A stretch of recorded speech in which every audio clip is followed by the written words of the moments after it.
Social media کی اگر ہم بات کریں تو پوری دنیا میں آگاہی کا ایک بہت بڑا ذریعہ ہے. لوگ اس سے سیکھنے سکھانے کا عمل جو ہے وہ جاری رکھے ہوئے ہیں. لیکن ایک بہت بڑی تعداد ہے اسپیشلی ہمارے کنٹری میں جو سوشل میڈیا کا استعمال انٹرٹینمنٹ کے طور پہ کرتی ہے اور بہت زیادہ کرتی ہے اور غلبہ ہے اس چیز کا.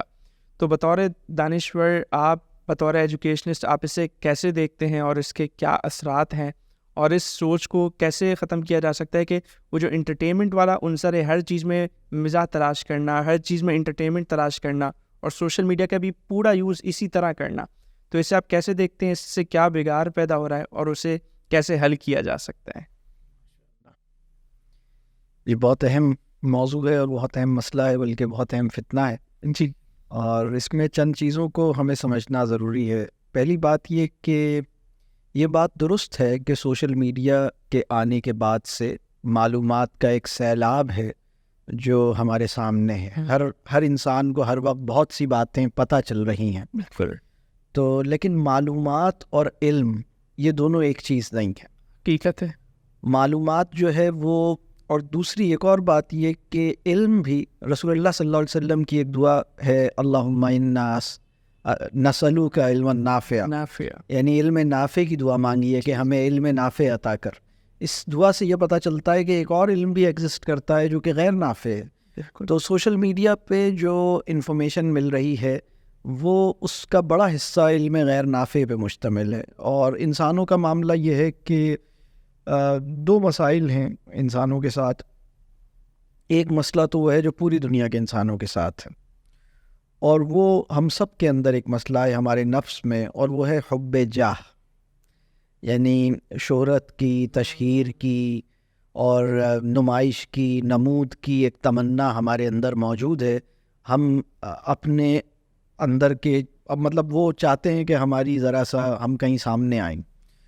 دوسرا مسئلہ جو خاص طور پہ ہماری پاکستان کی سوسائٹی کے ساتھ ہے وہ یہ ہے, یہ پہلا مسئلہ تو ہر جگہ ہے, دوسرا مسئلہ یہ ہے کہ اگر کسی بچے کے ٹیلنٹ کو پہچانا نہ جا سکا ہو, اگر نوجوانوں کے اندر کوئی خاص بات ہے, اس کو معاشرے نے پہچانا ہی نہ ہو, اس کے بڑوں نے بھی نہ پہچانا ہو, یعنی کسی انسان کو بڑی مشکل محسوس ہوتی ہے کہ اگر اس کے اندر بھی کوئی خاص بات ہے, اس کے اندر بھی کوئی وجہ اہمیت ہے, اور اس کو اہم جاننے کا کوئی جائز احساس اس کو میسر نہ آ سکا ہو, تو اب یہ دو مسئلے جمع ہو جاتے ہیں. مطلب ہماری سوسائٹی میں جو والدین ہیں, جو گھر کے معاملات ہیں, معاشرے کی صورتحال ہے, اسکولوں کے معاملات ہیں, مطلب اگر تم نے نمبر نہیں لائے نا تو تم نکمے ہو, یہ میسج ہم ہر بچے کو دے رہے ہیں.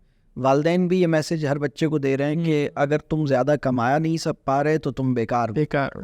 تو اب اس کے بعد معاشرے کے اندر یہ ہوا کہ اچھا میں کہیں سے اپنے ٹیلنٹ کا اظہار تو کروں. تو اس کے اندر ایک تمنا پیدا ہوئی کہ وہ اگر اس کے سامنے جیسے ایک کھلونا آ گیا, ایک ٹول آ گیا جس پہ پتہ لگا کہ میں اس کو اپنی طرف کرتا ہوں, اس کا بٹن آن کرتا ہوں تو میری ویڈیو بننے لگتی ہے, وہ لائیو جانے لگتی ہے.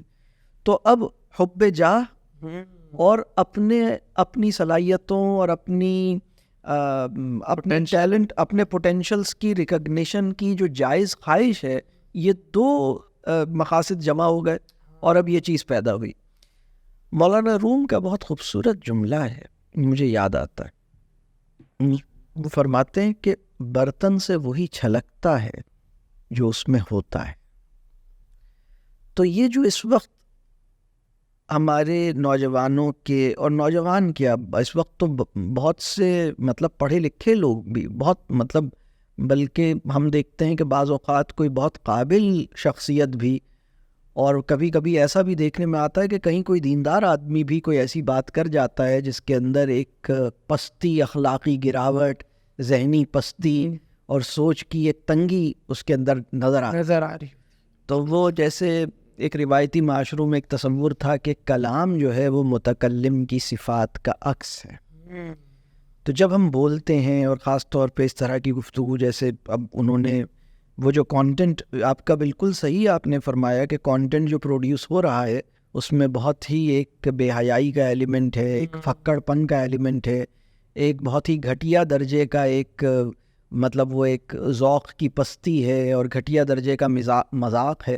تو وہ جو چیز ہمیں جو ایک شیلونیس نظر آتی ہے نا, جو ایک کھوکھلا پن نظر آتا ہے, وہ بہرحال باہر آ رہا ہے. اور وہ ہر آدمی چاہتا ہے کہ وہ جیسا بھی ہے بس وہ مطلب ایک عجیب و غریب سا ایک ماحول ہے. اور اس کی وجہ سے جیسے ایک شور سا پیدا ہو گیا ہے, ایک بہت مطلب ڈسٹربنس ہے.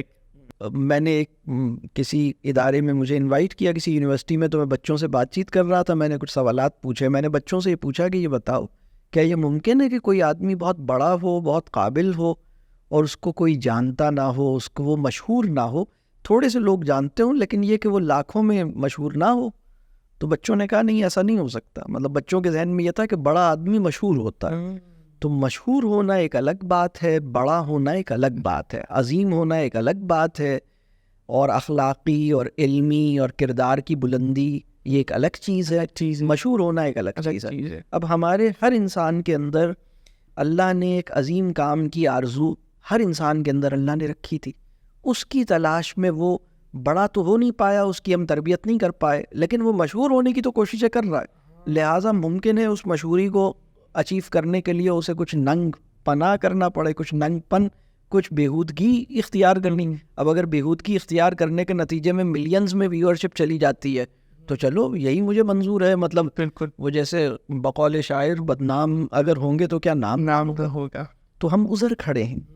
تو اللہ تعالیٰ اس میں ہماری مدد کرے, اور کاش کہ ہم اس کو سمجھیں, مطلب اس